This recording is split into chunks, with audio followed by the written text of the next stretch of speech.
Welcome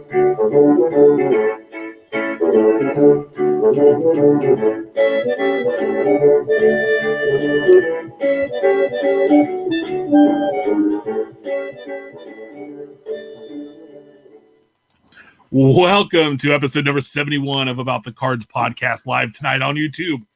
As always, with me, my host, Stefan Loeffler at Junk Wax Twins. He's 32 years old.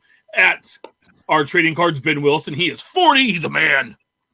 And I'm Tim Shepler at Big Shep 79. I'm also 40, and I'm a bigger man.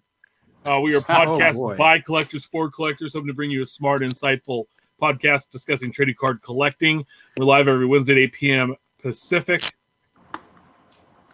10 Central, on YouTube, Periscope, and Facebook Live. Follow us on Twitter at About the Cards. We're available as a podcast everywhere.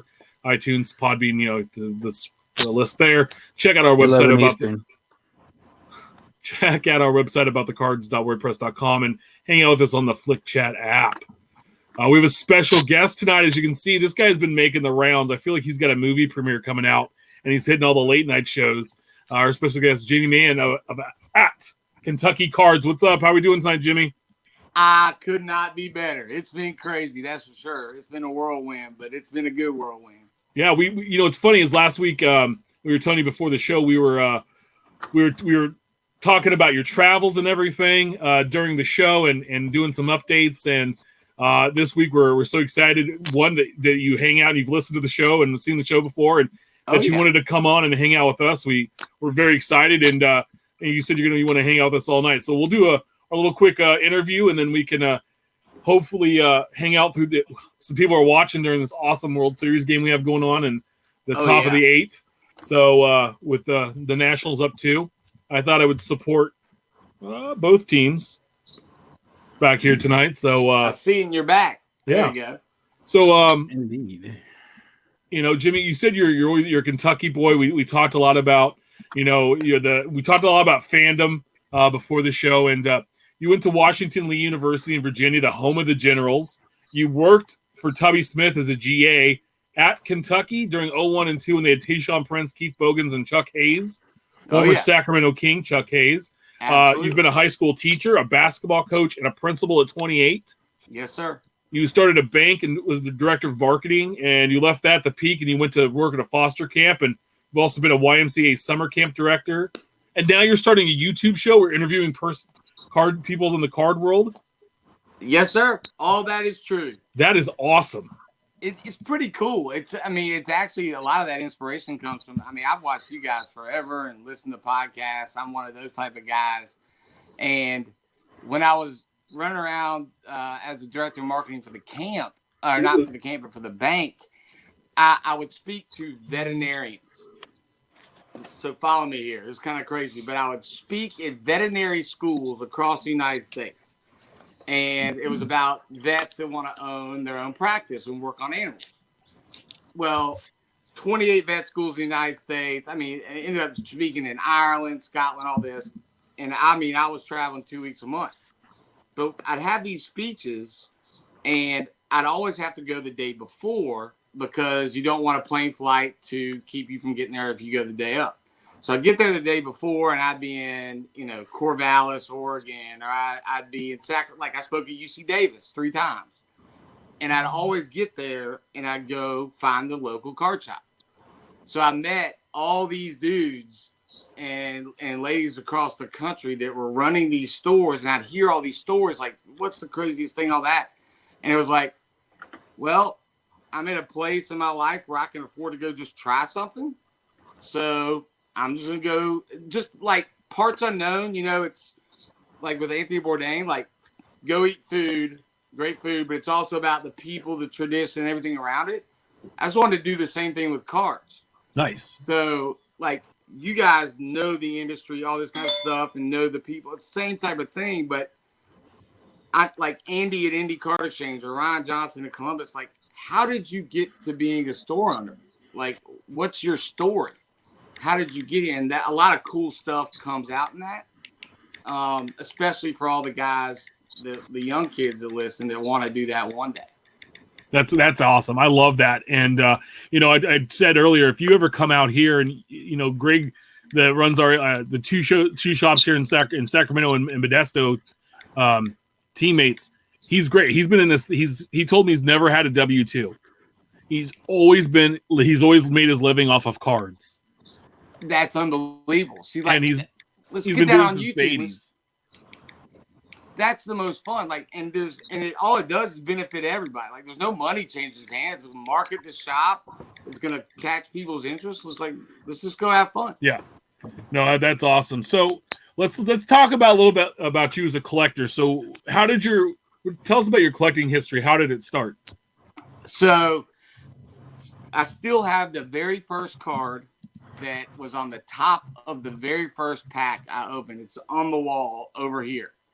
And I went to a card shop. My dad never collected all that, but he took me to a card shop with some friends one day in Lexington, Kentucky in 1985. And they said, we were like, well, who do you want to get? And we were, I'm 9 at the time because I'm 43 now. And they said, you want Dwight Gooden. That's who you want.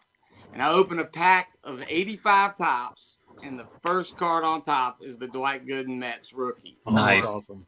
And I was like, that was it, man. It's a wrap. I'm hooked. So, but of course, growing up in Lexington, Kentucky, like, you have no pro teams. The closest one, Cincinnati Reds, Cincinnati Bengals. And as I discussed earlier with you, being a Bengals fan is like having malaria, where you are slowly dying and with the occasional good day. Like, AJ Green is your good day. Andy Dalton is in the bathroom. Yeah. So all you crave in Lexington, Kentucky is Kentucky basketball, anything. Well, about 3 years later, so I'm collecting baseball, doing all that, but about 3 years later, you start to see front row, star college basketball cards, wild card. You then all of a sudden, here comes classic sports, and that classic with Chris Webber doing the dunk, both hands behind his head, and Jamal Mashburn was at Kentucky, and he was the big deal. And Kentucky was also on the rise back in college basketball. And that was Rick Pitino, and here we go. And now I'm 13, like, really getting into sports big time, and here comes college basketball cards. And my goal was, all I want to do is collect Kentucky basketball cards. So every year a set would come out, and then here comes Press Pass, and here comes, all the other ones that follow, Scoreboard at that time. And that's kind of all I could afford too, was those college basketball cards and all that at the time. But then the autographs started coming, and here we go. And then as my earning potential went up and some good decisions and good investments, because it's not like when I was a teacher and principal, you're breaking the bank. I mean, good Lord, as a teacher, you're making $24,000 a year pre-tax. Yeah. And then, man, it was just that thing was my drive. And then, of course, by the time I get to the point when I'm 24 and I go work for Tubby, and you're in the locker room with these guys and you know them, and it changes your fandom a bit too, where you're less rivalry, I guess would be the right word, where you really like, these are people, like, they're very, very big people, but they're just 18-year-olds. Yeah. So you don't hate the other team as much. So how did you get to work for Tubby? That's what I want to know. So I walked in off the street and interviewed and got the job. I had done 1 year as a high school teacher, and I had a friend who was the assistant strength coach. His name was Tommy Boyd. And I was home visiting, and I was a teacher in Pinehurst, North Carolina, where, like, they have US Open and all that kind of stuff in Pinehurst. Mm-hmm. I went home to visit. He said, they need a GA here, a grad assistant for academic to work with basketball. I was like, really? I was like, well, think I could interview? Do I have to, I've been a teacher, so that kind of meshes. And they said, yeah. He's like, I can get you in the door. And so I interviewed and got the job. And next thing you know, I moved back home and flew around the country. And in that job, you're doing everything. Like, I could tell you all those guys' social security numbers. Like, you're helping them register for class. You're making sure they're not cheating. I mean, it is crazy job. You're checking classes, eyes on the guys, right? Like, are you in your seat? Because something happens to one of these guys is different than high schoolers, right? You're like, it's on ESPN if this guy's ineligible. So there's a level of pressure to that that's difficult. Oh, that's pretty awesome. That's just to be able to have that experience, that, you know, to be part of that, and it's your team, and, you know, that's mind-boggling, amazing to me. So you learn a lot. Like, it's crazy because you also, like, that's what kind of got in the memorabilia side of it, because when you go places with the team, you end up trading with, like, the Arkansas managers said they love a pair of Kentucky shorts, and, like, you trade with these guys on the road on memorabilia stuff. Yeah. And then, of course, after everybody from this class of Kentucky leave, you know, 3 of them are in the NBA, and you would live with them basically. So now, so Tay took us all to the Eastern Conference Finals when they closed out the Pacers, and we're out partying with the Pistons after the game, and it's like you're sitting there at dinner at 2 a.m. at this country club. Rip Hamilton's chef has been cooking. And I'm like the only, like, me and a couple guys, like, the only white dudes in the place, and Darko ain't there, right? And we're sitting there, and it's like, so Tay, like, who do you think you're gonna guard in the finals? He's like, probably Kobe, and, like, you just screech your knife across the plate because, like, this guy's gonna guard Kobe Bryant in the NBA finals. Yeah. And as a basketball fan, you just devour that. That's awesome. So you recently had it, and kind of the reason, like, we talked about this, and if no one's been on Twitter or seen this, we talked about this last week on the show.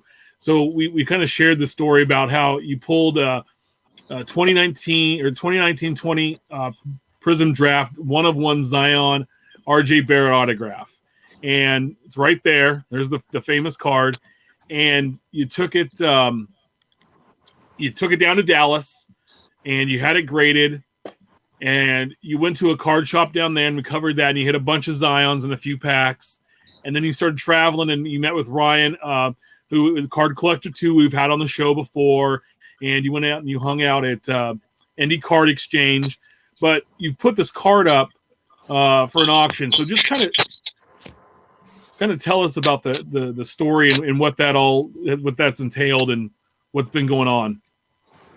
Well, so you pull this card, and of course, that my reaction from all that, my wife having me filming, because I usually just, hey, Jimmy, there's Jimbo. So see, I was his coach. So you pull this card, and just as a longtime basketball collector, you know this is a monster.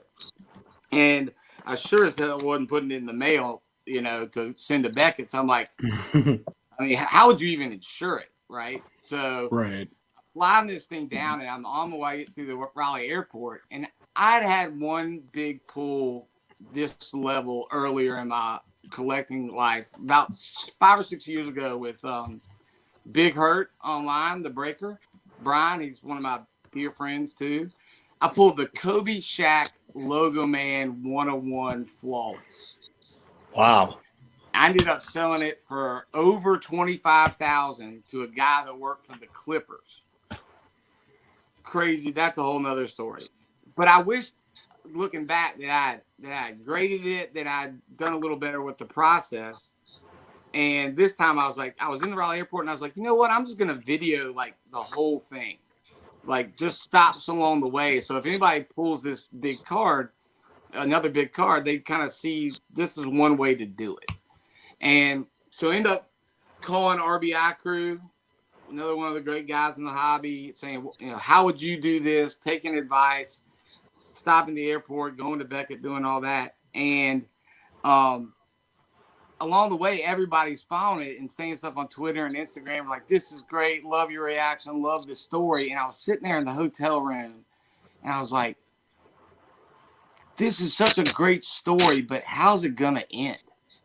And this isn't derogatory towards getting great cards and selling them. I'm going to do that still.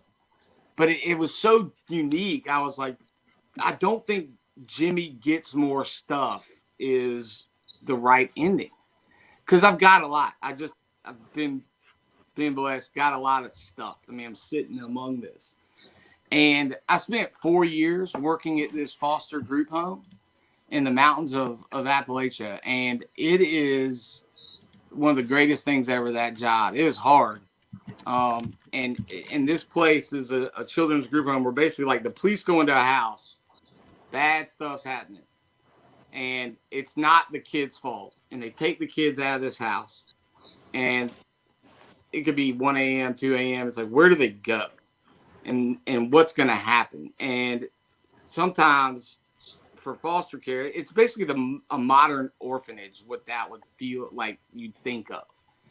And you go to this place, and it's more privately funded than state funded. So it's not relying on a lot of state dollars, but it doesn't have a lot of those rules. So it looks like a boarding school. It's got a coffee shop, a thrift store. It's got therapists, which is key for these kids to make it. It's got a K through 12 school on campus, and it's in the middle of nowhere.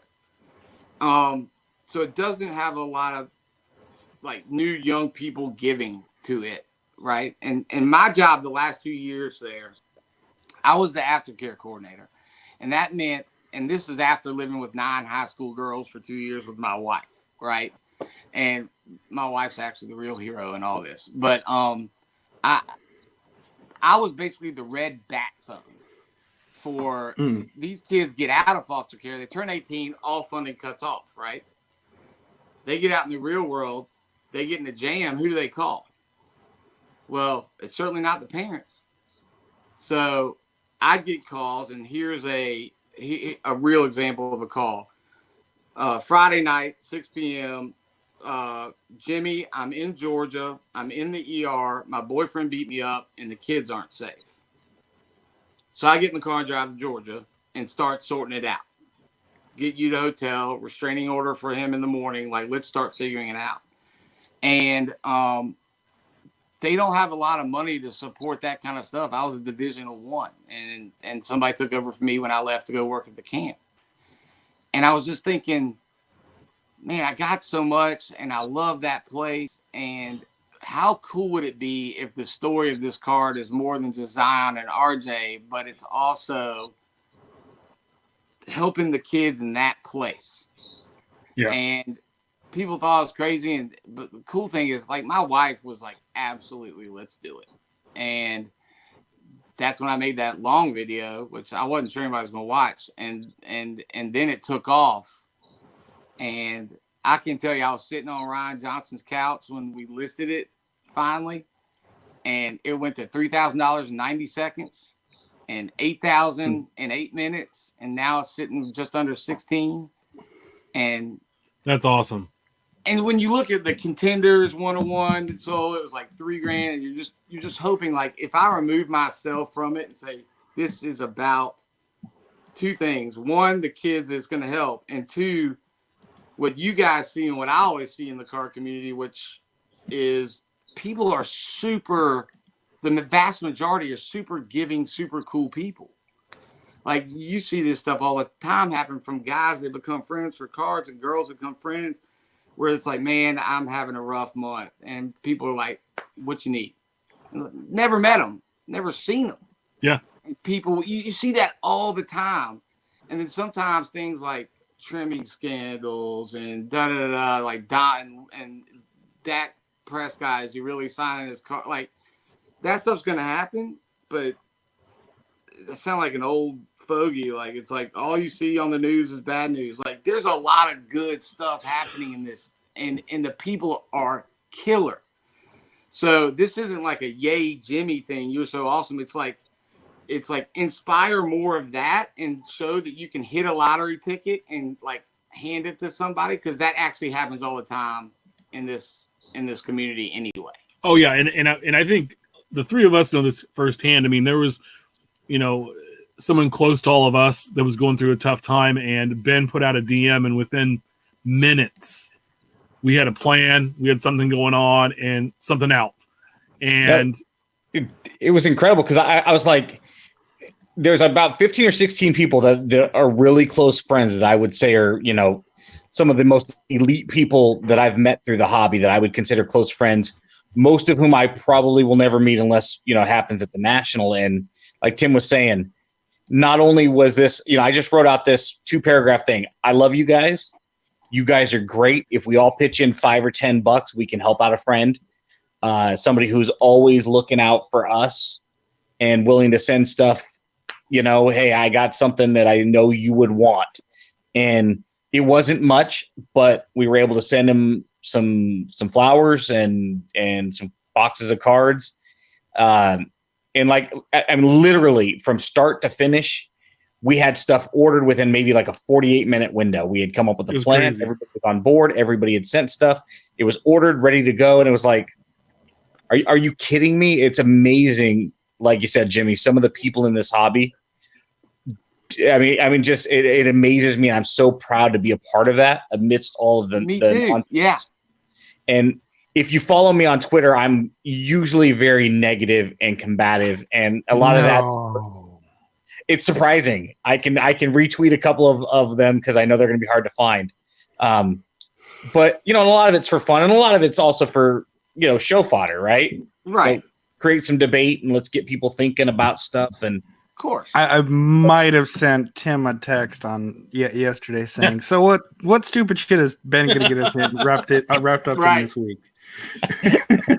Yeah, but when you set all that stuff aside, even if it only happens every so often, man, it's just an amazing feeling. And I think right after that all happened with Tim, something else happened, and we all got back together and said, "Okay, boys, what are we doing now?" And it's just like we're not, and it was never anything to be for vanity. Nobody wanted credit. It was just, let's just do it because it's the right thing to do. It's just cards.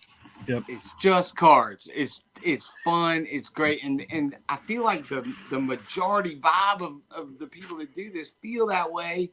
And like that story, we wouldn't have known. Like, so let's show some of those because some of these young kids, it was the whole impetus for trade night when we started that at National was everybody fights on Instagram. It's like if you sat in the same room, you probably have a ball. Oh yeah, mm-hmm. And I was at a card show this weekend and I had a table, and a traveling team came in that was staying there, and they just come back from practice and they were shopping the cart and they were having a great time, and this one kid had blown all of his money already. And I just had a quarter box, right? And so it was like $5 for $1. And this kid found 5 Jeters that he wanted and those were like $1 a piece or whatever. And he's like, I had no money. His buddy just pulls out $5, hands it to him, says, buy the Jeters, you get me later, And and these kids are like 11 or 12 years old, and how excited they were to look at cards and then pick some up for a friend. Like that's stuff that we need to share. And that's why when I saw you were, we wanted to have you on anyway, just about the story.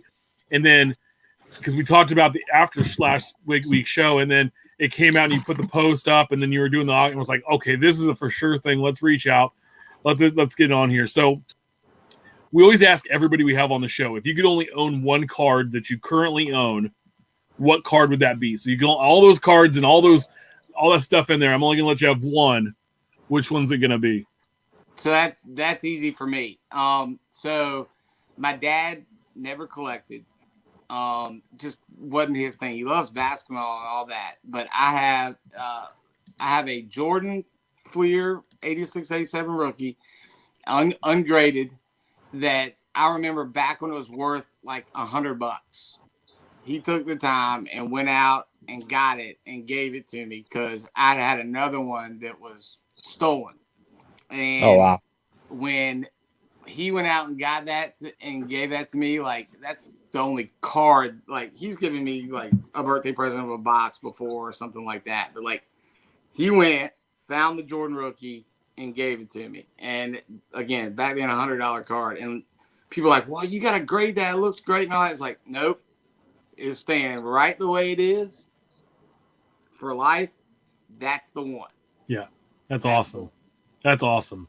I love it because it's a story. The only card if I was in this might have changed this week.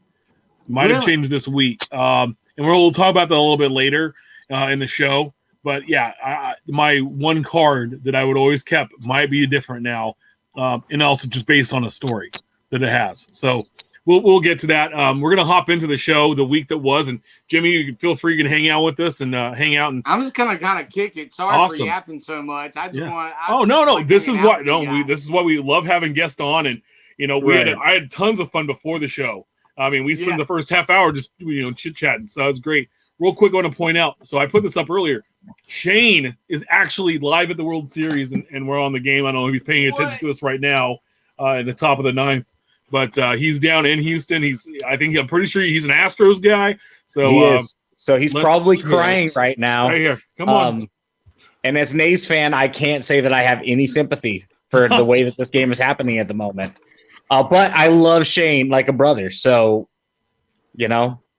you take the good with you take the bad. And one quick note on the 86 Jordan, one of the three hosts of this show may or may not have, but definitely did trade one back in 1988 for a box of 88 Score, which we've talked about before. There's that. That's rough. Yeah, and that host now is, 88 Score. He made out, so he retired, and he's living off that Score money.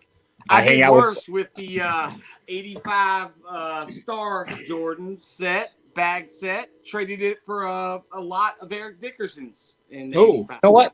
I'm glad we had Jimmy on the show. Now I don't feel nearly as terrible about myself. Nope.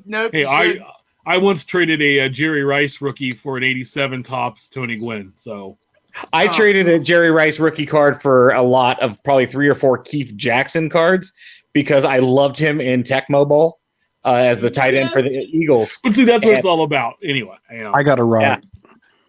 Yeah.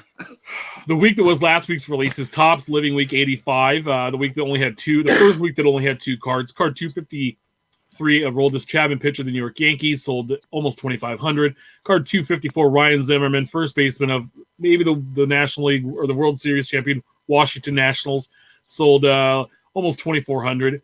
But you can check out all the stats at Topps Living Stat for full breakdown of where these cards fall respectively in the set and by team and by position. It was a big week. We also had Topps Triple Threads drop, Chrome Update Series drop, Walmart Holiday Snowflake Edition was announced, and supposedly it's going to be out soon. Panini Prizm Football came out, and 1819 Upper Deck of the Cup dropped as well. Hot off the presses this week's new releases. We have card 255, Ty Cobb, outfielder of the Detroit Tigers. Card 256, Josh James, rookie pitcher of the Houston Astros. The last 3 of the 4 weeks, we've actually had an Astros card.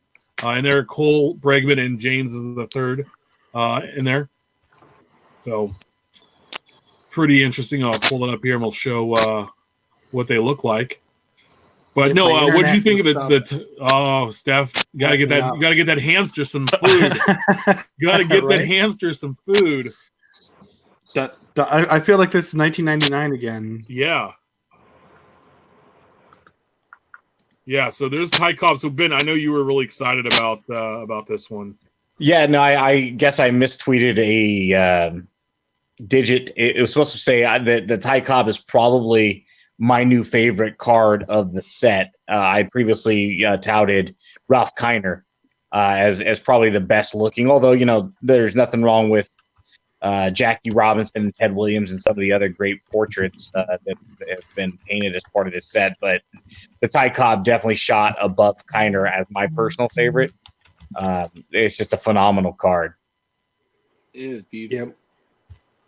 And then it's just kind of weird, the Josh James and Ty Cobb. It's like the 2 extremes of. Josh James is a very good player, so poor Ty Cobb never stood a chance. And then the only other release this week was 2019 Panini Flawless Baseball. Only $2,500 a box, 1 pack per box, 10 cards per pack, 7 autographs, 2 mem cards, and a gem card. There we go. The main set breaks down into 4 metric subsets. Oh, good Lord, Tim. Base, Legends, All-Stars, and Rookies. 10 different one-of-one cards with multiple gems. with each a different player or group of players. There's numerous generations in here. So for Hall of Famers through the rookie class of 2019, which has been pretty hot. Quite a few people have been excited about that. There are several rookie autographs collections ranging from uncard to dual autos with signed patches, and some with as many as 4 swatches. According to Panini, 19 Flawless has more autograph patches than they ever have before. So Flawless is speaking of Tech Hub. There's a some knob. That looks incredible. Yeah. It's pretty crazy. I mean, it's good stuff. It just looks. It just doesn't look that much different than National Treasures and some of the other really bland white background high end stuff that Panini puts out for baseball. True. You know, I mean, it's nice looking. I've got some of Mark McGwire stuff from years past. It's not bad. It's just for the cost associated, they could do a lot better with the presentation, in my opinion. Mm-hmm. Yeah, like that patch right there of Ichiro is awesome. But to me, it's like, if you're going to hop in a break or get this in the secondary market, I think is the best way to go about this. Oh, no doubt. Well, and if you're going to offer this, you should probably have the top piece matched to the bottom piece. Mm-hmm. Minor complaint. No, that's a good call, Steph. I mean, that's a big deal. I mean, that particular one that they're showing doesn't look right considering how high end it is. I mean, if it was a $200 a box product like Triple Threads or Museum, sure. But the fact that it's a non-licensed product, the quality control, the price point, it should be a lot better than that. Not fully licensed. They do have the MLBPA license.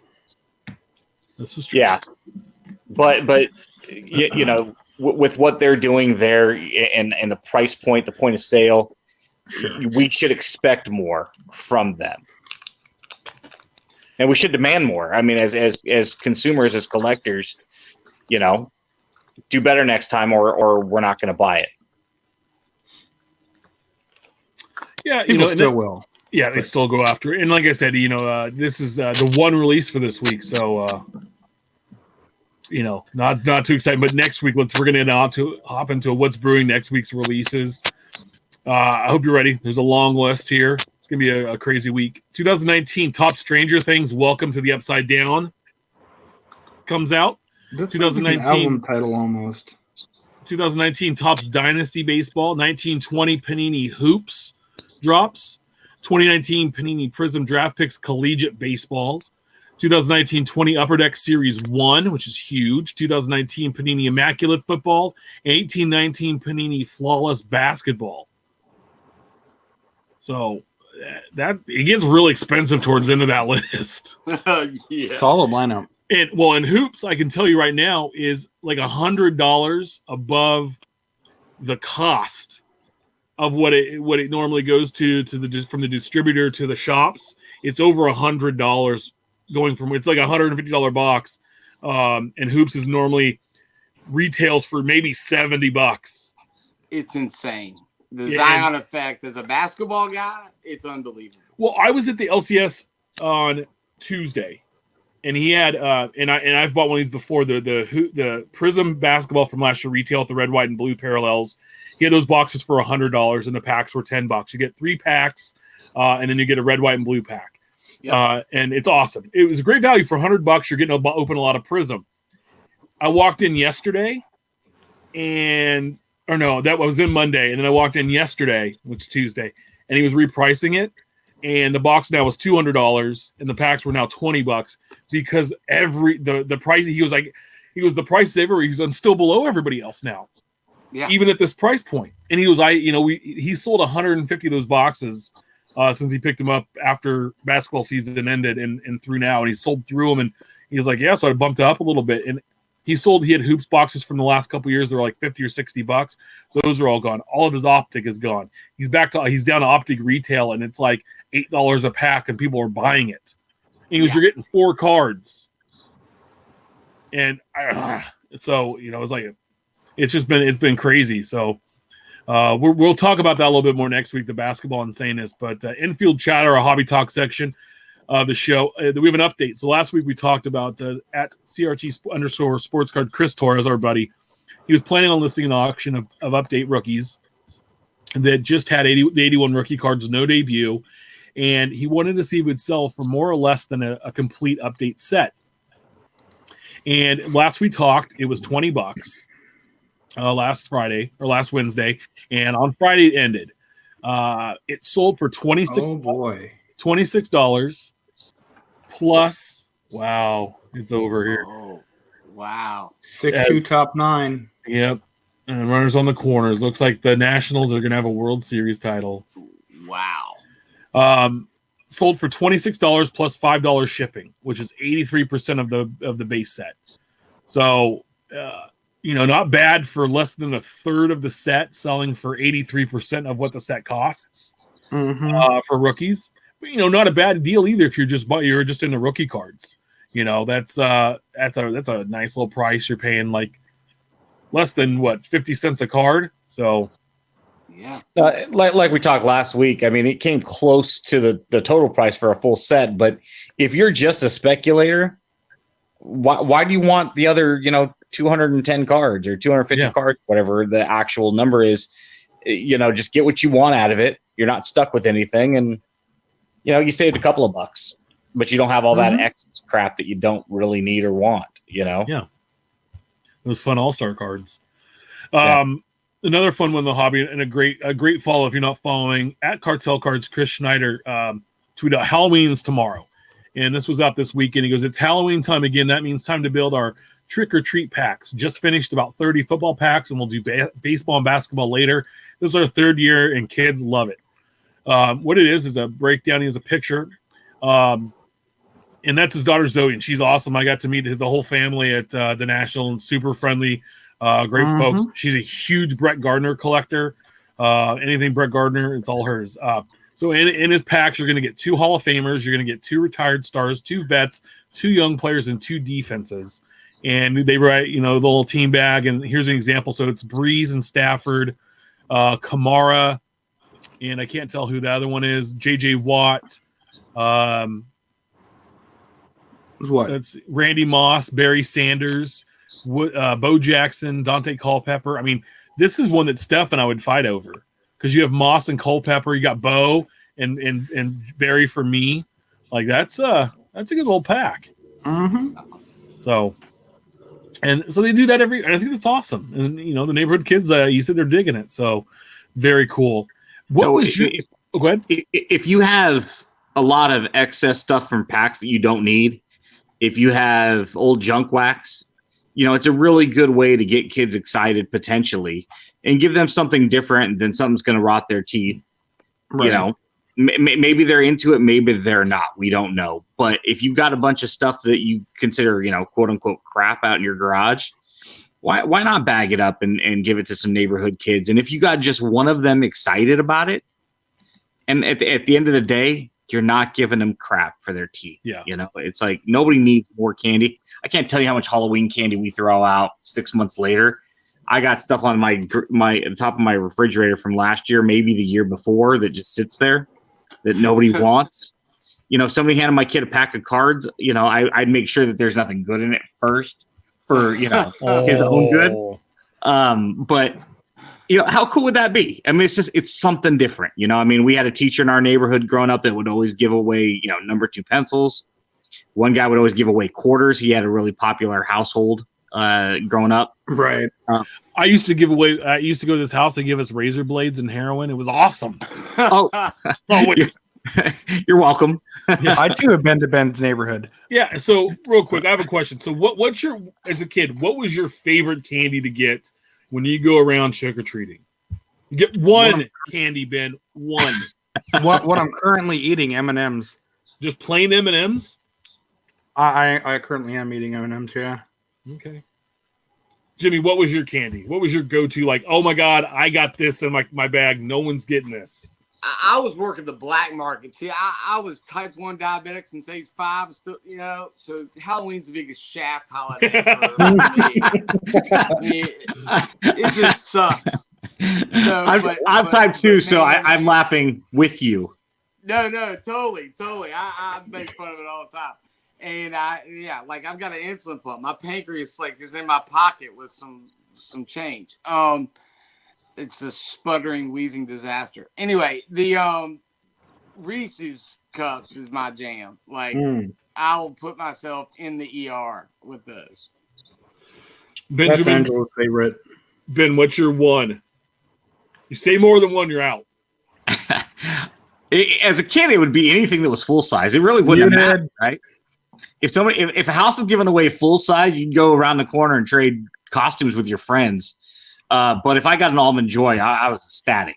And Almond Joys don't make it out of my kids. Those are old people candy. Right. I'm 40. I'm a man. Yeah, it's all about the Snickers. As soon as I turned 40, I got a Mike Gundy poster for my wall. By the way, I mean, that is great. I'm 2 days into it, feeling it. And a bit of honey. What was your favorite costume? What was the Batman. best costume you had as a kid? Although, I want to say that the best costume I enjoyed was Batman. The best costume that everyone else liked, my dad decked me out in He decked you out? Marine fatigues one year, camo paint all across the face. Nice. Had a little Nerf gun, M16. Oh, wow. That's cool. That's good. We also that same year at the Pinewood Derby, we had the little plastic army men. We took one of the guy's legs off and super glued him to the front of the hood. We put some little red paint on there. A little bit morbid, but got second place. There you go. Ben, what was your costume? What was your favorite one? I was probably about 9, and I got to dress up in my Little League costume. That was the coolest thing because I was a baseball player, right? Granted, I played for the Yankees, so looking back, that kind of sucked. But the fact that, my mom's like, what do you want to go as? I'm like, I'm just going to go as me. I'm a baseball player. That was the coolest thing. Yeah. I remember doing that one year. I went as I'd just broken my wrist playing fall ball, and I went as a disabled list member. That's the dumbest thing I've ever heard. That's awesome, though. And awesome at the same time. So Kevin said there were 3 costumes when he was a kid. There was ghost, hobos, and cats. Jimmy, what was yours? Generic pirate. That was good. Got the sass, the sword. I think they were just more intriguing for Kentuckians because we weren't anywhere near a body of water. Yeah. Or Pittsburgh. Right. Mine was I dressed up as George Brett. I had eye black. I'm not even sure he ever wore eye black, but I made my mom give me eye black. I did that and I was 8 and 9 years old, so that was my favorite. Nice. Did you ever trade candy with friends or siblings, like baseball cards? Yeah. Oh yeah. That was the best thing, man. You tried to snake them out of their best candy and explain why it was. There's that commercial right now for Walmart where they trade a full-size Hershey's for a whole bunch. I was dying because I was like, that was my sisters and I. We would, after Halloween that night and for a few weeks later, we'd be trading candy back and forth, and fights would break out. We're throwing stuff at each other. Finally, we just all get taken away and thrown away because it got so aggressive. Okay, well, we should probably apologize to Jimmy. I know you had to get rid of your Snickers for rice cakes, so we apologize. Oh, it was awful. It was miserable. Eventually, we abandoned it, trick-or-treating, and because you go out and get this stuff, and it's like, here, Mom. It was the worst. So you would have been my just every Halloween that we'd space it out and get a dog or go out to a movie or we'd go do something fun elsewhere. Like I said, it was the worst. Go throw pumpkins at the other kids. Eventually, baseball cards came into play, which that was cool for sure. You would have been every kid's best friend to go with. I remember taking my ex-wife one time to a crab feed, and she didn't eat crab. So all she did was crack it all and hand it to me. And so I remember her mom telling me, that sucks that you brought an extra person with you, so you get twice as much. And I'm like, sucks to be you, man. Dude, just personal assistant. That was probably my favorite costume in Wyoming. I was everybody's personal assistant. I was just running the underground market, snake a Reese's, and try not to pass out.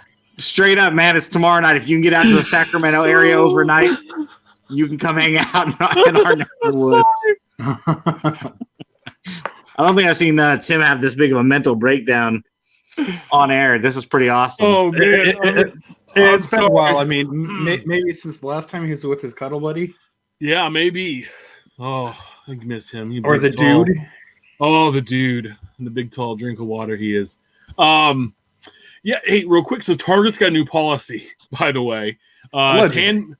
Allegedly. So at Tan Man Baseball fan, our buddy Tanner Jones posted a picture. Wow, pack searchers have been put on notice. Not sure if this is an official sign from Target or not, but these signs should be in all the stores.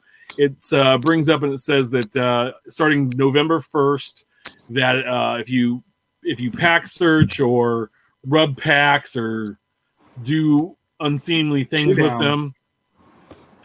Let's see. Any customers caught searching or opening Target sports card products will be charged with theft and trespass from all Target stores. We appreciate your cooperation in this matter. The one reason I don't think it is a Target sign is that Target is not capitalized in the second one. Right. But, that and the fact that,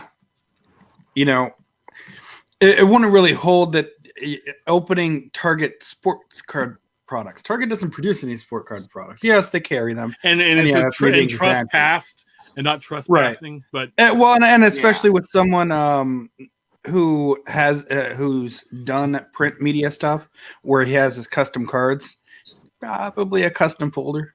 Yeah. And real quick too. So listen to the story I heard. So at the show this weekend, I was talking to one of the dealers and he said his wife was at a Target and was walking through like the home goods area, like where they have vacuums and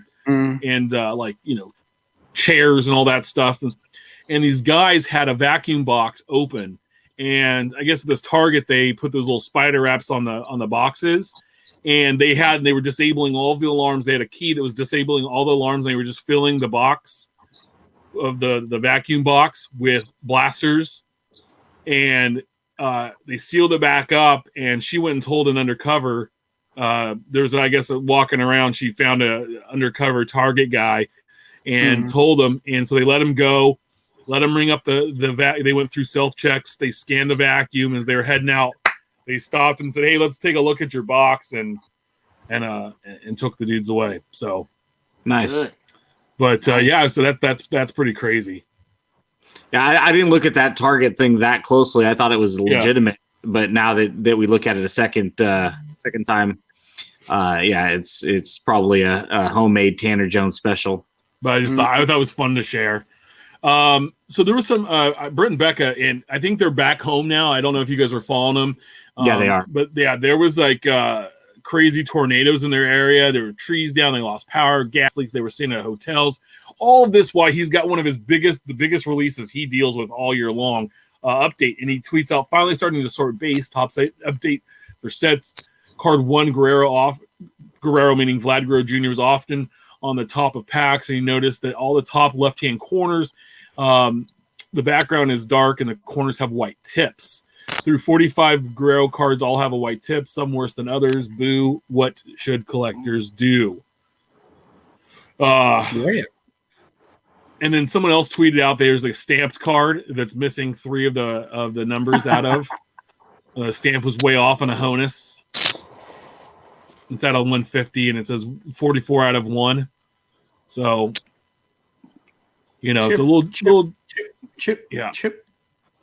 But I can't wait to see the results for next year's Heritage. The one thing. Oh my gosh! Yeah, with it being black. The one thing I can say is that I had an issue with Series 2. One. Look at Hudson celebrating. Look at that. Way to go, bud. Look at that. I'm happy for Scherzer, and the fact that I also have a Scherzer out of 10 autograph on sale right now on eBay. So go ahead and buy that. I'm so happy for Bryce Harper. I mean, he finally deserved to win wait a minute. Oh boy. No, I feel most happy for Cracknell. His Expos have finally won a postseason game. I feel happy for Doolittle and Suzuki and Fernando Rodney. I mean, come on, man. Minnesota Twin great. Indeed. So getting back to this, congratulations to the Nats, the 2019 World Series champions. There we go. You back? All right. There we go. Sorry about that. No worries. So I had an issue with Series 2, and so I sent off the pack, the whole pack, and the autograph that was damaged that all had white tips like this to tops, and it did take some time. But they turned around and sent back, and I even got a better autograph than what was in the pack. So I was happy with it. It actually ended up being a Victor Robles auto. So, hey, that's pretty cool. Yeah. Because they just won the World Series. So this next one was brought out by Steph, and it's just a bad autograph. I don't know what happened here. So this is his buddy, his boy, Minnesota Vikings rookie tight end, Irv Smith Jr. It's the same card with different autographs. It's out of XR Football, and it's not even close. And I understand that these guys, when they're signing stickers or cards that they get, that they're signing, tons of them at a time. And but it's internet crapping out. Here we go. Okay, there we go. So it's you not got even Irv close. Smith on the left. Signature Junior, what's that? Jersey number there? Yeah, jersey number. And the other one's just IS Junior. That's crazy. I've never seen one that different. Yeah. And different S, like obviously this one's more cursive for some reason, but the other one's just a little swabbly, almost looks like a 9. Right. Yeah. So Steph, as a collector, would you need both of those? I know you're a Vikings fan, but if it was a Twins one, let's say. So we see that a lot where at work we'll get in 2 identical cards, and they match completely 1,000%, but one is signed in blue and one is signed in red. And the answer, both for my own personal collection and for work, is that we break them out separately, because if he signed the first 10 in red, realized that he should have been signing in blue, and then started signing in blue, then that's something that someone may want. And I'm that pedantic. I collect Donner's cards that do and do not have a period in one spot. All right. Yeah. I'm going to collect. I'm going to collect different auto inscriptions. Yeah, I don't remember which player it was. It was an old San Francisco Giant. I had I think it was like Tito Fuentes maybe. I had some autographs, 8x10s, and one was done in black and one was done in red or blue. And eBay flagged both of mine saying, hey, you can't have these as 2 separate listings because they're identical. And so I had to call eBay. I'm like, they're not identical. And in the description, in the title, everything I said, blue ink and red ink, because as a collector, they might want them both or one or the other if they have a preference. And eBay's like, yeah, I guess on further review, they are different. And I'm like, yeah, they are. And in the world of memorabilia, it does matter. Yep. To some people, at least. Mm-hmm. Yeah, I was like, that's just an example of you can do it, and then you just didn't do it. And it doesn't affect him. And the fact is that if Panini, their QC lets that go through, then that's what happens. I mean, I just wish that they would, do something to either just not put that auto in, and because what it looks like, have them redo it and say, hey, listen, like we paid you to do this. Is not this is we need a little something, a little effort out of here. Like remember Vernon Morency was that 2010? It was a V and an M.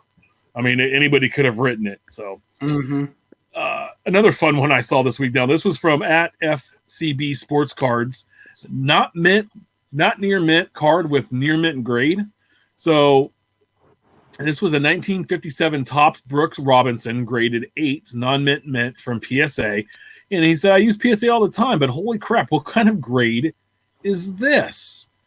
And of course, that's Freedom Cardboard, the blog site. But yeah, look at this for an 8. Okay, rounded edge there, slightly pointy, maybe slightly off center. Looking at a huge corner there, a slight corner there, a scratch on the front. Oh my god! But one corner is like nice and round. It's not just round. I mean, it's nice and rounded.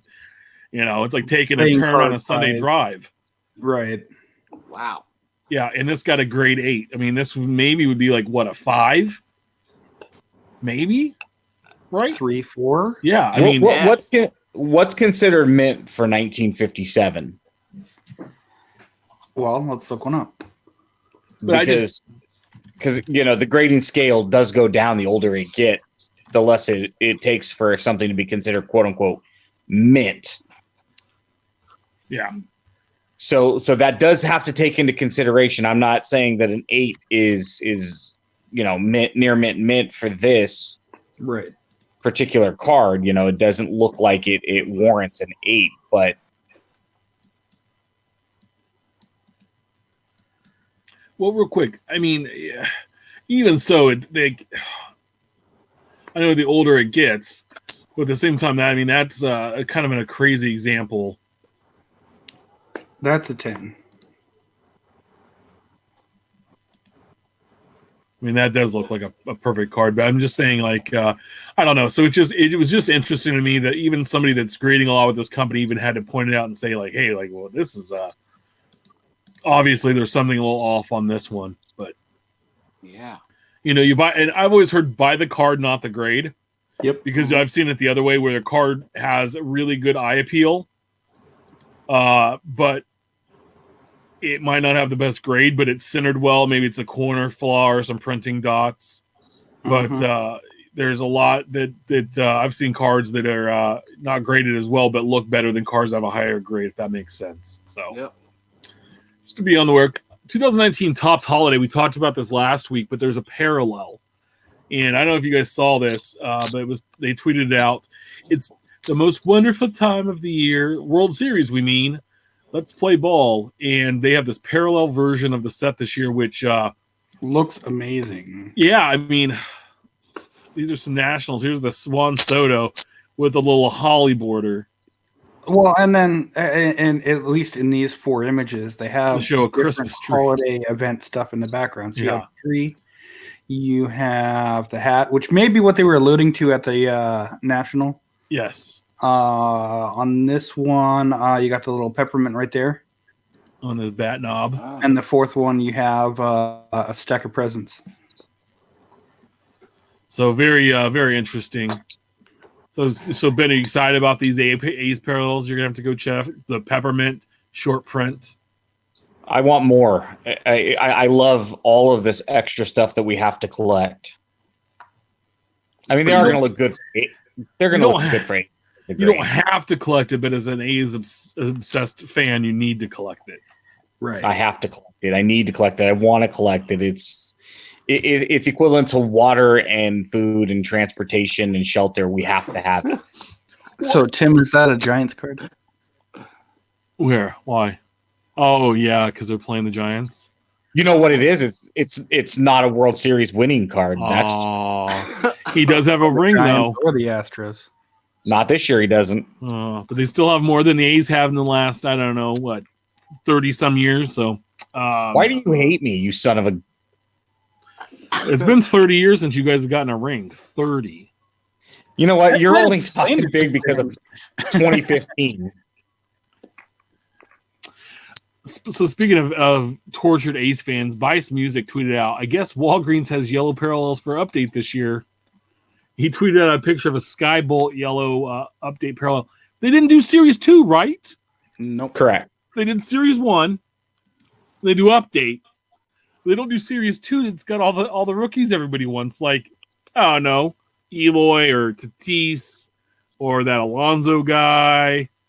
Or the any number of people. Yeah. So I don't know. I'll probably try to piece together their set. But see, I got the Series 1 Purple Myers, and then I ended up not getting the Series 2 because they just weren't around very much. And I'm not overpaying for if they're going to be that hard to find. I would imagine these update yellows probably aren't going to be all that prevalent on the secondary. Yeah, this just hurts. There you go. Not at $29.99. I don't. Oh, no, yeah, not after that. Rain check. I was excited to see what Ben's reaction was. I thought this was going to be the next one we're talking about here. That was going to blew Ben up today was 2019 Topps Bowman Chrome X baseball launched through exclusive Stock X IPO. So Stock X kind of got in the sports card game there at the National. And they've only been in the sports card business for a few weeks, but they already have their first exclusive with Bowman Chrome X. Like other exclusive products, Stock X sells through their marketplace. 2019 Bowman Chrome X is going to follow the stock market model. It allows buyers and collectors who are setting the price in the market, making the market for the right from the outset. So there's no suggested retail price or minimum advertised price. It's all based on what collectors are willing to pay. The company is taking blind bids on single card boxes and 5-box cases. There are 1,100 boxes that are being offered up. So the top 1,100 bids will be taken, and the same process for the 400 cases. So you're going to take the top 400 bids. This ran Monday through today at 8 p.m. Eastern time, so 5 our time. I didn't even check to see what the costs were. It doesn't look like they have the announced costs, but Okay. I have the amount of bids put in per. So the individual 1,100 boxes, there were 2,665 bids, and the 5-box case, 2,221 of the 400 that were offered. Yeah. So we'll see what happens. Bowman Chrome X is essentially a parallel set of Bowman Chrome. All cards hold on to the same card numbers, the main set. There's a total of 100 cards. They get what they're calling is an exclusive Green X refractor treatment. There's 35 rookies, 65 prospects. Every Bowman Chrome X green refractor is numbered to 31 copies. They also come already graded by PSA, with everything being a PSA 9 or 10. For those that buy a 5-box case, they're guaranteed to get one of the top 20 players. And those are Tatis, Alonso, Guerrero, Keyboom, Jimenez, Senzel, Royce Lewis, Trammell, Kalenic, Bart, Florial, Victor Mesa, Nolan Gorman, Bo Bichette, Ruiz, Luis Garcia, Casey Mize, Devi Garcia, Mackenzie Gore, and Joe Adele. So you're going to get at least one of those guys. Did I hear that right? That there was only 221 bids against 400 cases? Yeah. 2,200. 2,200 bids against the 400 cases? Yeah. Okay. Sorry, I must have misheard the first part. I thought there was less bids than cases made. No, Sorry. 22-21. So here's my complaint. The issue with Topps, they can't exactly stick to any one idea for too long, and they're kind of like the squirrel with the nut. Hey, I see it. I got it. Wait. And that's a stick. I'm going to go chase the stick now. Look, Bowman Chrome has its own idea. However, a company comes along and literally anybody can produce a product for Topps now, apparently. You have the individual players. You have StockX, who has had their own issues in the sports card industry. And now you're going to offer up one graded card or rookie. Is it just one? So they're doing it one card per pack? It didn't break it down. It didn't say what that was in the boxes. So they're taking, and that's what it looks like. It looks one graded or rookie green X Factor parallel per box. So you're getting a single graded card per box. That's rough. That's rough. Yeah. I mean, yeah, sure, you get the Vladimir Guerrero numbered at 31. That's nice. But if you get Davey Nut Cruz Garcia, PSA 9. yeah.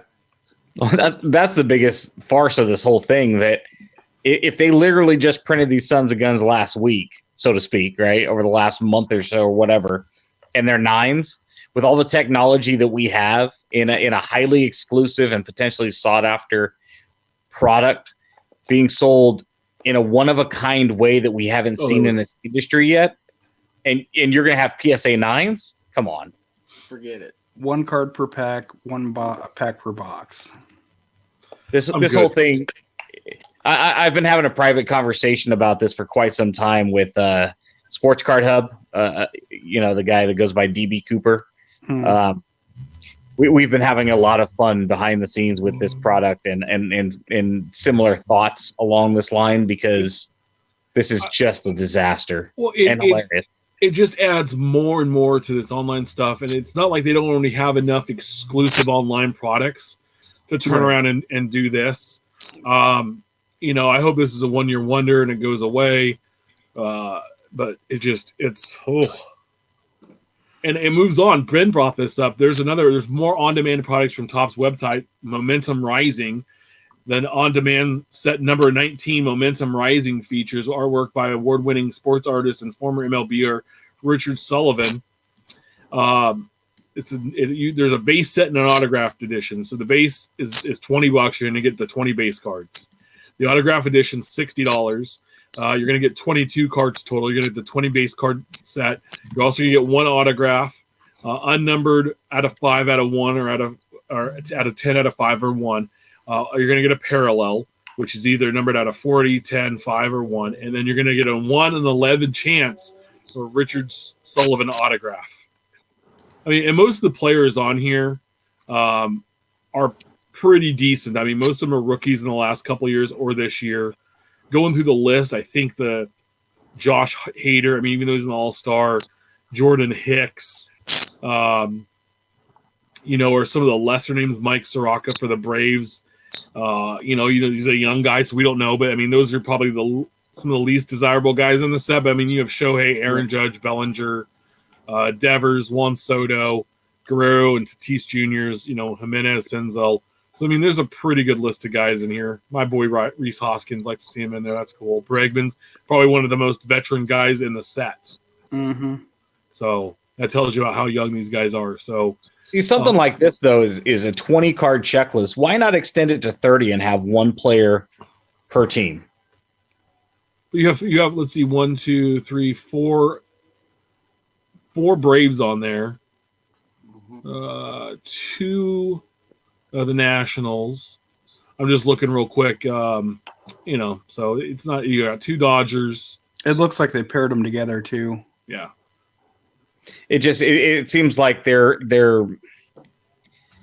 this isn't the first time. Obviously, we could talk about Throwback Thursday and some of the other crap sets that they've thrown at us over the last couple of years. Some of this on-demand stuff is the same way, where they either limit the checklist to certain players and certain teams week after week or release after release. It's almost like they're just catering to the people that are chasing big names, and all that's doing is oversaturating the market, and it's bastardizing the entire program. That's all it's doing. Mm-hmm. Because at the end of the day, you have so much. So somebody mentioned in a Facebook group a while back how many 1 of 1 or under 10 serial numbered Mike Trout autos do you think there are in existence without just doing the math, right? Come on. You don't need that many Mike Trout autos. And all it's going to do is, the one I have or the one you have or the one that you buy, it's nothing new. It's not unique. Yeah, it just keeps every year they do a few more thousand and it just keeps eating away. It's think of it as inflation and money, right? So they you keep printing that money and keep printing that money and keep printing, and all of a sudden that dollar is not really worth that dollar anymore. It's about 70 cents. Mm-hmm. It's like since we were just talking about StockX and you have anybody that's familiar with how the stock market works, when you can dilute a stock to create more, thus minimizing somebody's interest in in a company, an ownership, that's essentially what you're doing is, if you have a finite amount, say 1,000 Mike Trout autos in a given year, okay, well, there's 1,000 of them, but they're not making 1,000. They're making potentially tens of thousands of them over all of the products. And it makes just one single one less desirable because it's like a bus. My dad always says this all the time. If you miss one, wait a few minutes because another one will be along. Well, and the other point this brings up is I was talking to some folks recently about how basketball has kind of exploded, and Prizm basketball especially has been the one that people have kind of been drawn to, and I'm collecting Prizm basketball. One, I like shiny stuff, and I'm really excited about my young Kings, even though they're 0-4 and looks like they're going to drop to 0-5 tonight. Whatever, I'm okay with it. But they have some exciting young talent, and so it made me want to go collect those guys. Or Jimmy, you go out. How many tons of guys have you had come through Kentucky that that are in the pros now? I mean, it's a factory, and but what happens is that we were talking about 12-13 had that double rookie class, and so that stuff's almost untouchable. 13-14, people couldn't give it away fast enough because the rookie class was bad, and then Giannis blew up. And then 14-15 was pretty good, but they didn't make retail, I think, until 15-16 or 16-17. Right. Everything was hobby before then. Well, there's so much retail now, and now Fast Break and a few other versions of it, that there's so much of that base out there, and there's so many silvers that they made that at the moment, it doesn't look like the market's been diluted because everybody looks back at those previous years and compares it, but it's not the same. It's like looking at 87 tops versus 1984 tops, right? There was just not as much of it made, or there was more made, depending on what you're looking at it, and it just getting worse. And I with autographs and number parallels and stuff, it does limit that. But then when you see the number of parallels go from 10 in a set to Prizm baseball had 45 I'm colors? working on the Tyler Hero Rainbow right now from Prizm, and it's something, I believe it's 49. Yeah. And that's just the white jersey. Then if you want to do the blue jersey version, because in Prizm Draft you've got two. You got home and away. And now we're not even talking about the autos or if they're going to play the Crusade. Yeah. And it's dizzying.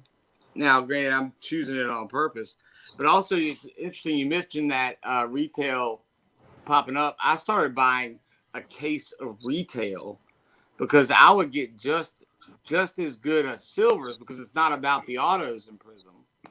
And I would get it half of what a hobby would go for. I don't care. The Prizm autos aren't the chase. And you could get just as good as silvers out of the retail. Now, this is previous years. Yeah, well, this year, I've been opening, like I told you, those little blister packs, and I bought a box. Jaren Jackson, Mo Bamba, Trey Young, and Mitchell Robinson, silvers.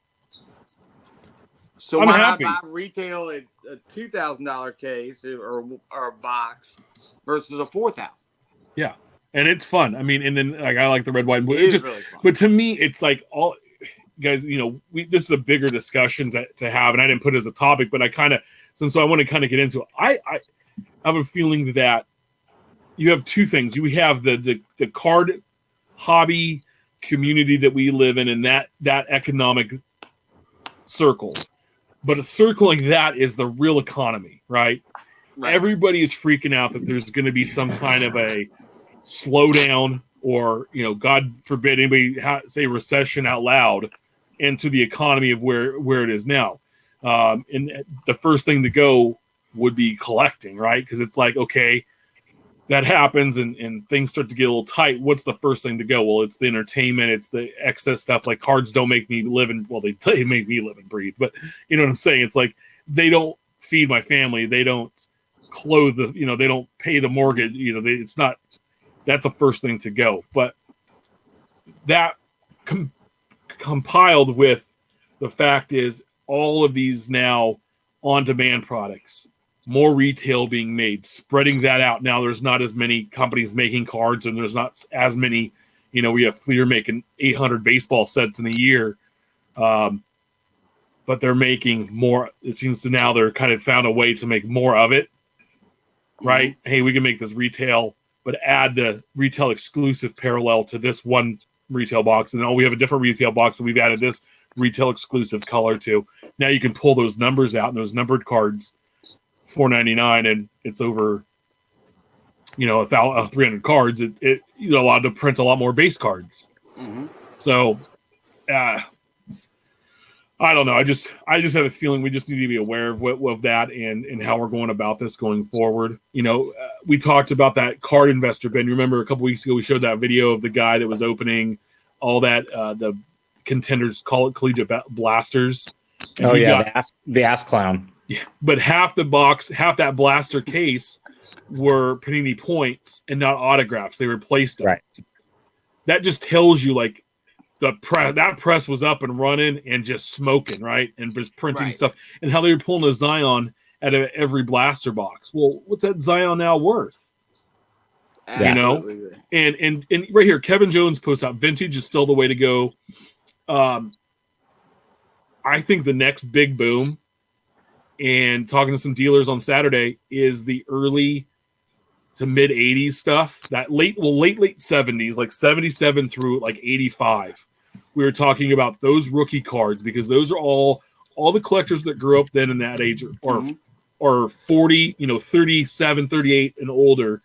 And those are the cards they could never afford as a kid. Those Fleer updates, the Tops traded, some of those cards they could never get their hands on. And I know that's what I've been after the last couple of years is collecting all the, 76 through 82 had, only a handful of very desirable rookie cards.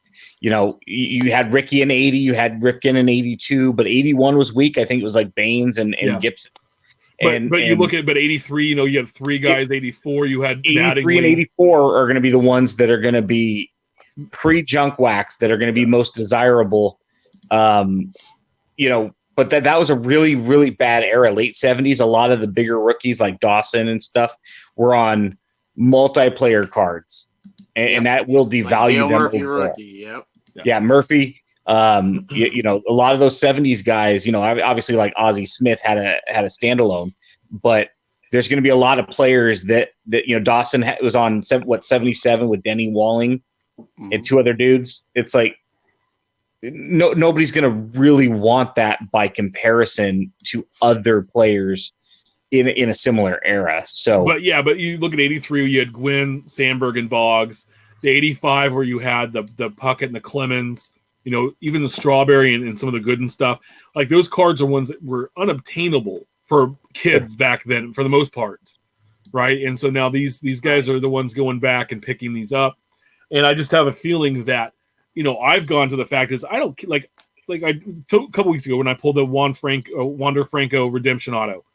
Hell, I already sold it; it's gone because I don't care about autographs. I love base rookie cards. And then, every once in a while, a parallel catch my fancy, and I'll be like, oh, if I find one or if I pull one in a pack, it's not something I'm going to trade or sell. I'm going to keep that for myself, and that's where it's at. I love a base rookie card. That's one of my favorite things to collect. And I think some people are because we talked about people are going after the updates going crazy. Everybody's going after update rookie cards because they can't go back and buy the first Bowman Chrome now. They can't afford the first Bowman Chrome auto. Because they're insane price. So it's like, what is the next best option? Hey, it's the base Topps rookie card. And that, they see what the Trout's done. Trout's an anomaly in all of this. But if you even look at like some of the other guys, like what Yelich's update's gone for in the last few years, like what Acuna's done with his update and Soto's update now. I mean, we were talking about that 2 weeks ago, 3 weeks ago, it was $15 card. I wouldn't be surprised if it's over a $20 card this next week for a base rookie, and that's where people are going to because hey, $20 is affordable versus hey, $200 or $300, $400 or thousands of dollars for an unknown because you got to buy the Chrome rookie so early, and if there's any hype behind the guy, forget it. And I can tell you what I think is going to be in basketball, similar type situation. I think it's going to be the early game used patches, because. Not autographed game used, just game used patches because now everything's player worn.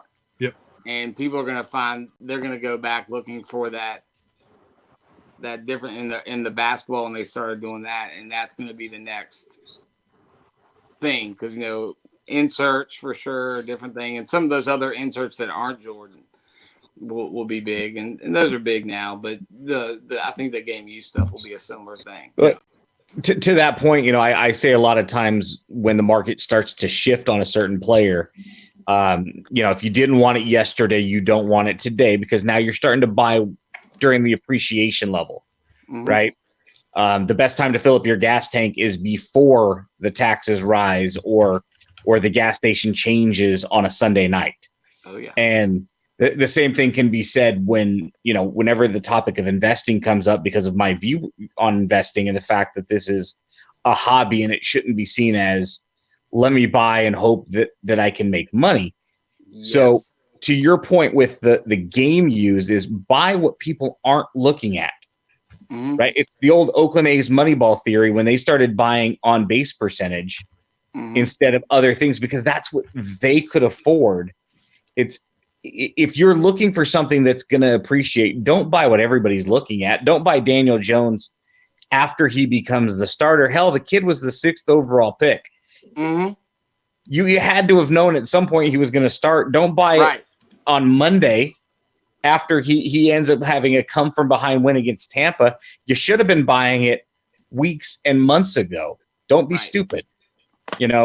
Buy Gardner Minshew because nobody knew who that kid was even after he'd been starting for 3 weeks. You didn't know how to spell his name. Is it Garner or is it Gardner? Does it have the D or not? I don't know, because I've never heard of this guy. You should have been buying when nobody knew about it. Yeah. And, that's the thing is, our game used patch is going to be something down the road. Who knows? But right now, I'm sure you could get most of them for a song. And they're probably very pretty and a good part of a collection. So buy them if you like them. And then, heck, who knows? Maybe you're right, and maybe they do appreciate. And then all of a sudden, next thing you know, keep them, cash out, do what you feel like you want to do. But, right now, I think that we're in a bubble. When it bursts, we don't know. But we're in a giant bubble. And you mentioned it earlier, Jimmy, about the Prizm. It wasn't nearly as bad in baseball. I think each card, non-auto, had like 27 parallels. And some were fantastic that we hadn't seen before. But you don't need 27 parallels, let alone 49. Come on. Yeah. It's crazy. I think baseball, don't get me wrong, I think it was 45. Because I was going to try to go after Garrett Hampson parallels. And no.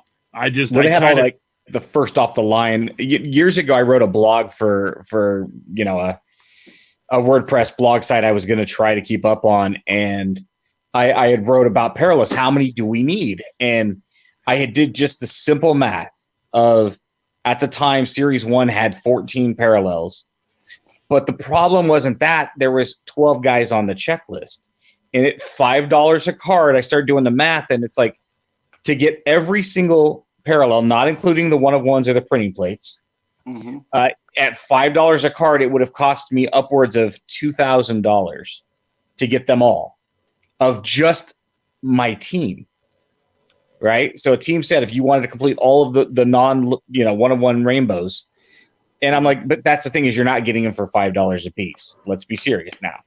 We're just doing that for the simple math of it.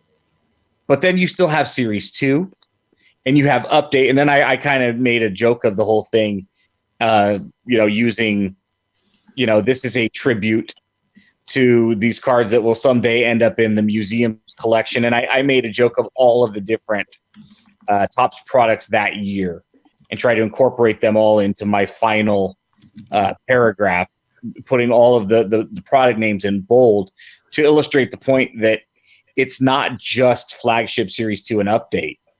You're multiplying this by X number of products. God forbid you're a fan of more than one sport and more than one team. People hit me up all the time and they're like, hey, do you collect Raiders and Spurs? Like, I'm not rich. Okay. I'm Ben. If I was rich, monetarily, if you're rich, you'd be Rich Layton. Yeah. Didn't we talk earlier about you hating me? What is it tonight? Did I do something? Hey, I'm not the one that said your ex-wife had to crap. Oh, yeah, I was. Is it because I texted you on Monday saying happy birthday, girl? And then I text you back and you never got back to me and made me sad. Well, it's because one text was worth my time. Okay. No, I just, and like, I didn't know this was an organic conversation. That's what I love about this show is we kind of pivot away and get into something and having Jimmy on here and really experiencing like really what you're going through to track down all of those cards. And then plus, he's going to have a Topps Chrome card, right? So do you all know about this? Because I don't know where they're coming out of. Yeah, he was signing them. I don't know what they're coming out of. And Topps would tell us at the National. I'm dying to know what that is. So I saw that picture. I need to ask. I mean, I know people in Kentucky that know him. I just need to. I'm dying. Yeah. Yeah. As a collector's side, I'm like, what is this? You're a Kentucky fan? I thought you liked Duke. Oh my gosh. I like this card that has to do with Duke. I thought pulling the Zion made you change colors and loyalty. Oh buddy. That would be like going from an A's fan to a Yankees fan. Or a Giants fan. Like we were their minor league team back in the 60s. Oh, to my dying breath. No. Speaking of Kentucky, did you see that Karl Anthony Towns got into a huge fight tonight? I did see. I haven't watched the video yet. About Him 30 and Embiid, seconds right? long, give or take. Yeah. No, Steph, we haven't seen it because we've been busy doing the show. It happened before. Well, no one follows the tweet come Timberwolves. across. Indeed. Yeah.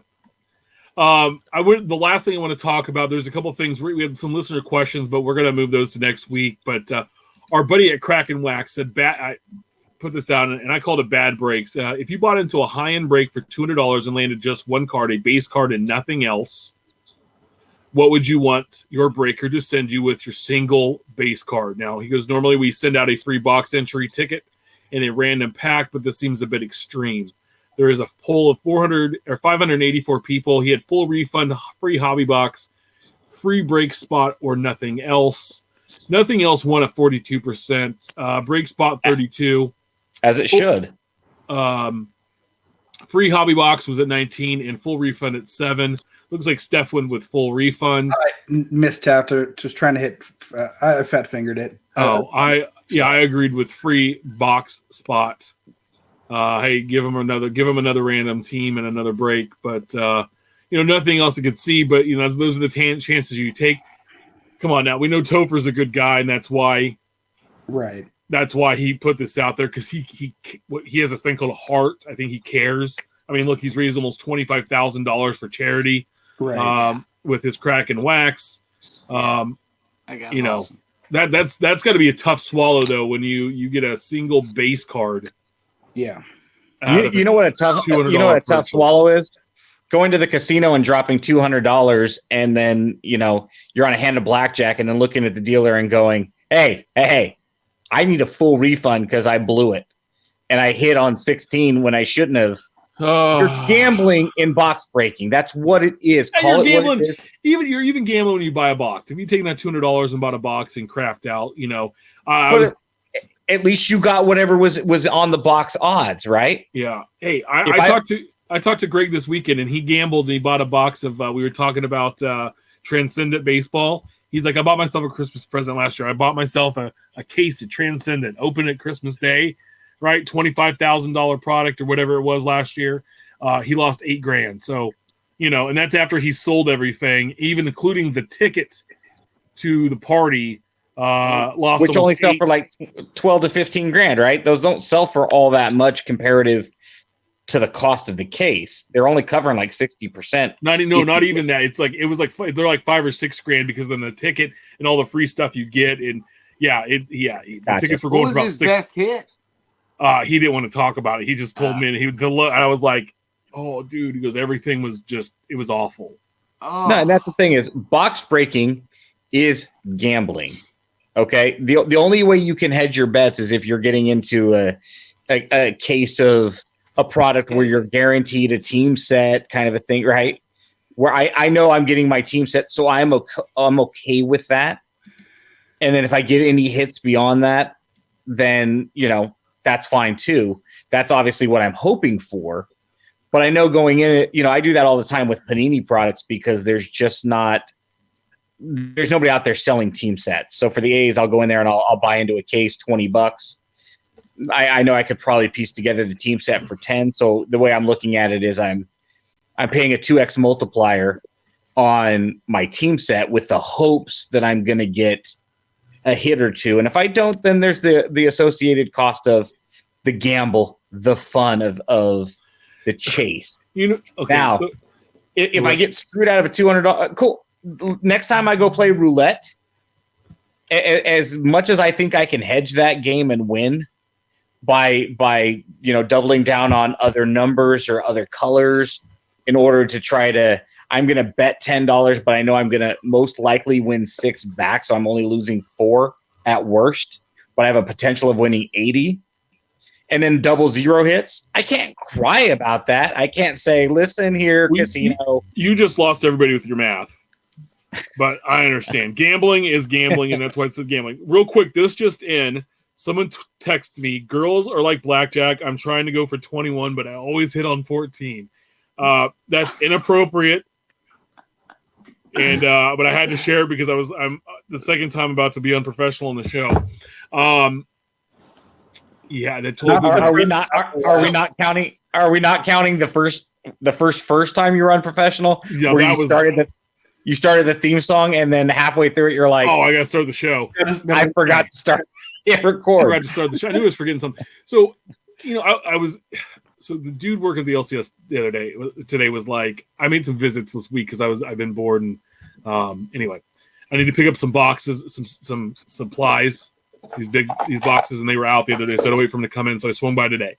But this guy goes, "Hey, what's an 1819 Prizm?" Because we were talking about the price going up, and the dude rolls off, and it's just one of the. It's not the guy that owns the shop, but one of the guys that's there rolls off a bunch of the rookies in it, and he goes, "Yeah, but it goes Trae Young got hurt, so his value is probably never coming back. It's gone." And like the man sprained an ankle, his foot did get cut off. Right, like he's out for a few. Like he's out for a little while because he sprained his ankle. Dude, like, and that's how these collectors are. I want to buy from that guy. Yeah, but these are how these guys are. And so I was just like, I couldn't believe it, and I'm just like, oh my god, like, huh?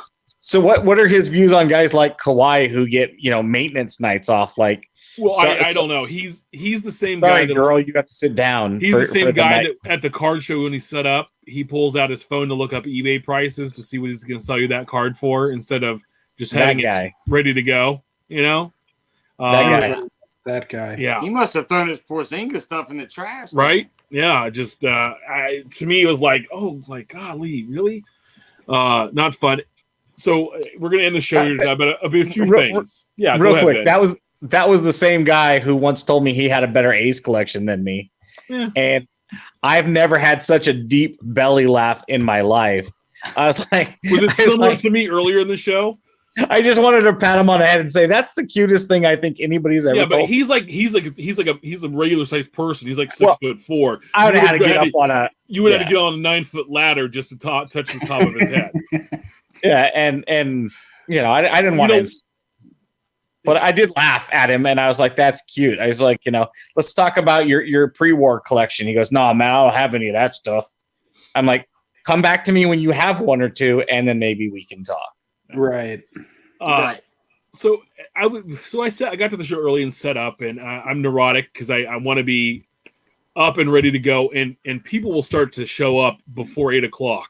We can start setting up about 7, and so people will be there at 8:00, looking around, buying stuff, and it's great. So after I set up, I started walking the show, and one of the dealers who co-runs the show had some of his display stuff out, and he had some, and he always busts, I think, recent stuff. That's usually what he has, and he had a Vlad Guerrero update rookie, so US 1 gold out of 2019, and it said $10. But a few days before, my buddy Brian Bice had bought a hobby or a jumbo box off me and pulled that same card and said, "Holy crud! I think this card just paid for my box, so everything else is free if I sold the Vlad card." Yeah, let's say $10. And so I looked around and I was like, okay, and I was like, "Hey, so this is $10?" And he goes, "Yeah." And I go, $10, right? And he goes, yeah, because I just want to make sure, because he had one of the price gun stickers that he didn't mess up, or there was something like not enough ink or whatever. He goes, $10. So I bought it for $10, and I go, maybe I'm missing something. So I go and I eBay the card, and no, shit, it's going for $100 to $145 best offers, whatever. And so I was like, okay, well, hey, I don't care if I sell another card today. I'm good. I just paid for my table today. I'm going to hang out and have fun if I were to sell the card tonight. But my question to you guys is I paid $10 for the gold card, right? So not a lot, half a cost of a blaster, but I could sell it, say, for $100. To me right now, it's like, I might as well just keep the card, because even if the bottom falls out of it and it becomes a $20 card at some point, I still doubled my money. Yep. Yeah. Am I on the right thinking of that? Yeah, I do that all the time with basketball rookies. It's not like all the time. If No, I I can get think a good deal on it, the high end, the value of that thing and where they are right now versus where they could be. And if he takes off and he's a Trout, and that's a set, $5,000-$6,000 card. Oh yeah. So maybe we should table this discussion for another night, just because we're at the end of the show. No, I think this brings up a good topic for debate. That's probably a 10 to 15 minute conversation about, are we obligated as a buyer to let somebody know when something is grossly underpriced? I was wondering if that was where it was going to go. No, but I thought so too. But I think my thing is like this. So had it been somebody that I'd not seen at the show before, and that wasn't the showrunner, and his prices are, because he had a black Brian Roberts parallel, whatever whatever the dude for the Pirates is, rookie, the black one out of 67, he had that listed like $120. So obviously he knew kind of what that card should be worth, or what it's selling for, but not the Vlad, and that's why I thought it was an air. And so here's the card itself. And so years ago, because this was a story I was going to bring up, because I like Jimmy, I thought it was going the other direction. Years ago, I was at a local flea market. I'm a kid, right? 10 years old maybe, and I'm looking at like some Hot Wheels or something, and my dad's like, here, go ahead and spend $1 or whatever, and he ends up asks the guy, is this bag 50 cents, because that's what they had it listed, or priced at. And kid's like, yeah. And so my dad like threw a $5 bill on the table, grabs the bag, tells me to grab whatever, and kind of grabs my hand and runs off. And I had no idea what was going on. What it was late 1970s, Kenner had released the 12-inch Star Wars dolls, and there was like 12 of them or something like that.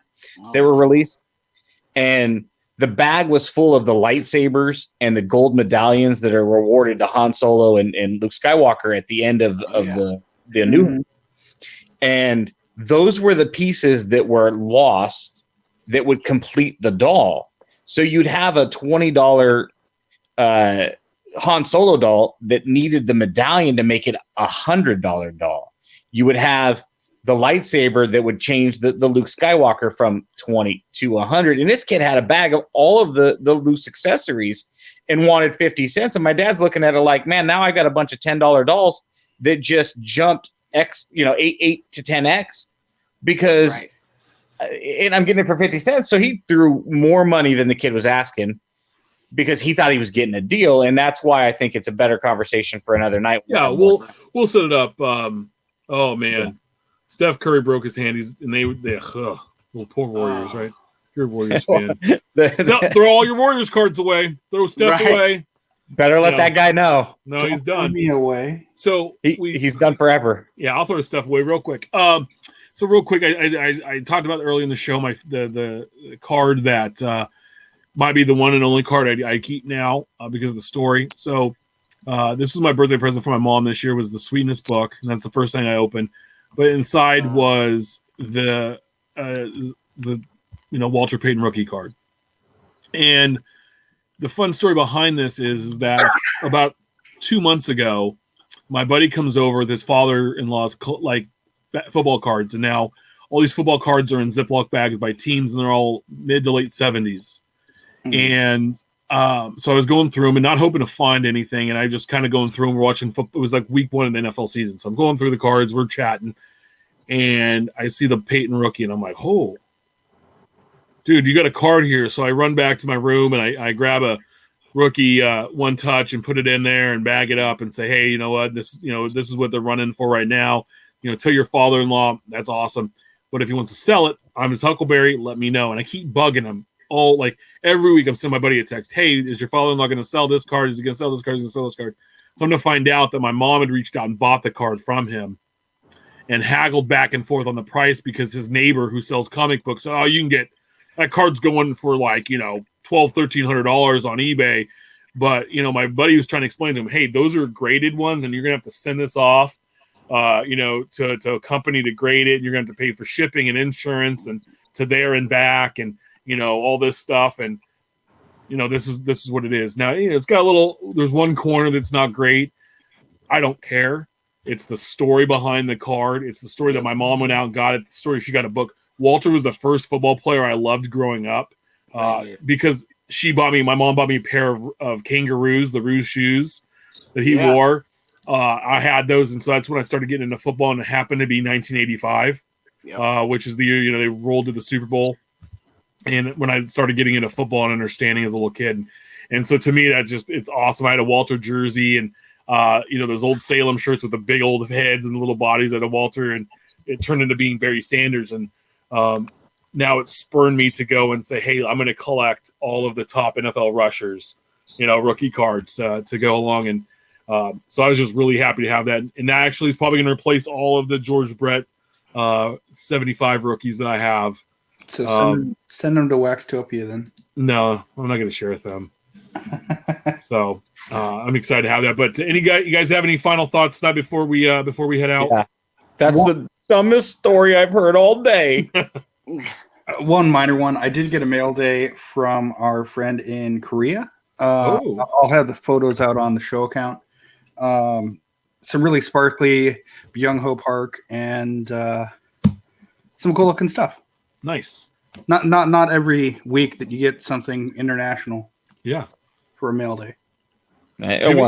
Dan's such a great guy. So yeah. Anytime you get something from Dan, that's pretty cool anyway. Jimmy, anything before we leave tonight as you make your appearance with us now? We appreciate it.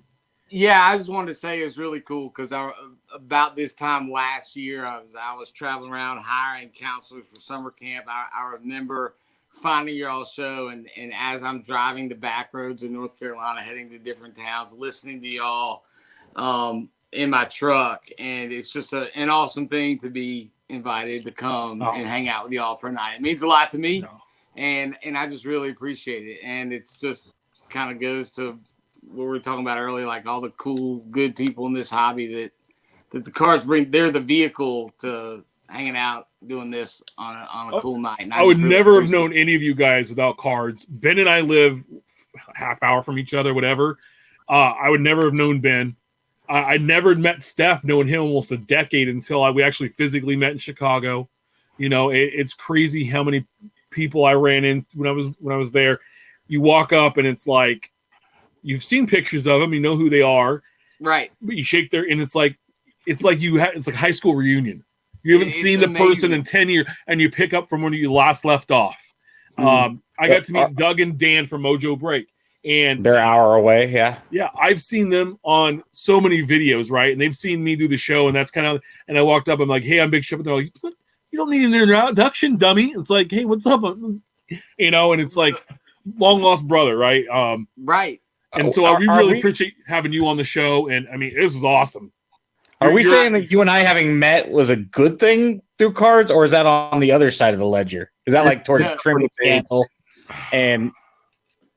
It's more along, yeah. It's kind of like that Brian Gray discussion a couple weeks ago. He's just here so he doesn't get fined. Yeah.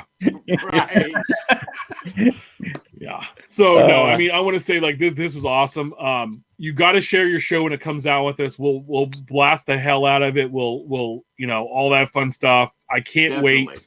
If Ryan's one of your first episodes, the kid's awesome. I can't wait. Yes. He's like seeing Ronald Acuna playing it in his homeland when he's like 14 years old, and you're going, right, hey, watch this kid. And now he's made it to, like, he's in the major leagues. And it's like, if Ryan had baseball cards, I'd want one of his cards because he's one of the guys that's going to direct this hobby for the next decade. Yeah, he's like Gwinnett Braves right now. Here he comes. It's coming. Like, yeah, because he gets it. He's that younger. He understands what's going on. He knows how to use the social media to his advantage.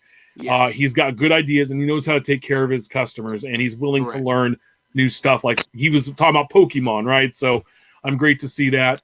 There's Dan hopping in because we talk about that in the episode about like advice, and it's a lot about humility and taking care of people. You're gonna really dig it. That's awesome. Well, Benjamin, anything before we leave tonight? Yeah, Jimmy. We don't extend this offer to very many people, but it's an open invitation if you'd like to hop on with us any Wednesday moving forward. We like having different personalities on here, different perspectives, and obviously if you like agreeing with me, then you're more than welcome to come on more. I love it. I love it. This has been fantastic. Yeah. So let us know. You ever get a Hank? I want to get into the debate sometimes on some stuff because I really enjoy that. So if you want to start a debate with Ben, 85 or 87 tops? McGuire. Which one? Which one's his rookie card? The 85 USA or the 87 tops A's? On the spot. If you say 85, the open invitation went. it goes away just as fast as it went out. And in all honesty, I was leaning 87. That just never felt rookie to me. But there it is. You're welcome on the show as often as you would like. Hey, you join the likes of Mike Summer and Bo and a few of the other folks we've had on a handful of times. Dub, open invitation. Come on, hang out with us. We appreciate it. Right. I mean, like I've got a Sean Kemp rookie, or not rookie card, a high school card. That ain't his rookie card. Like that's right. See, kindred spirits. Right. I take back one negative thing I said about you being a Duke fan. Oh no, God. So I take one. Jimmy's a Duke fan until that card sells, and then he'll. And the more it sells for, the more that he can be a temporary Duke fan. But I heard if it sells less than 20,000, he's getting Coach K tattooed on his back, on his shoulders. Nice. Dude, I would sabotage my own insulin pump before that. I'm gonna get a Fire Roy Williams tattoo just because I hate that guy for what he did at KU, and But anyway, remember we're live every Wednesday at 8 p.m. Pacific, 10 Central, 11 Eastern. No, we don't talk about Eastern. Come on now. I'm just kidding. Make sure to subscribe and review our show on all platforms. Follow us on Twitter at About the Cards. Follow Ben at Our Trading Cards. Follow stuff at Junk Wax Twins. You can follow Jimmy at Kentucky Cards. And wait for his YouTube show to pop out. You can always follow me at Big Chef 79. Please share your hobby stories, great polls, and send your questions our way. Next week we'll have our Q&A, our collector's questions in there. But keep collecting, and we can't wait to see you next week. And thanks for hanging out with us, and we will see you soon. Indeed.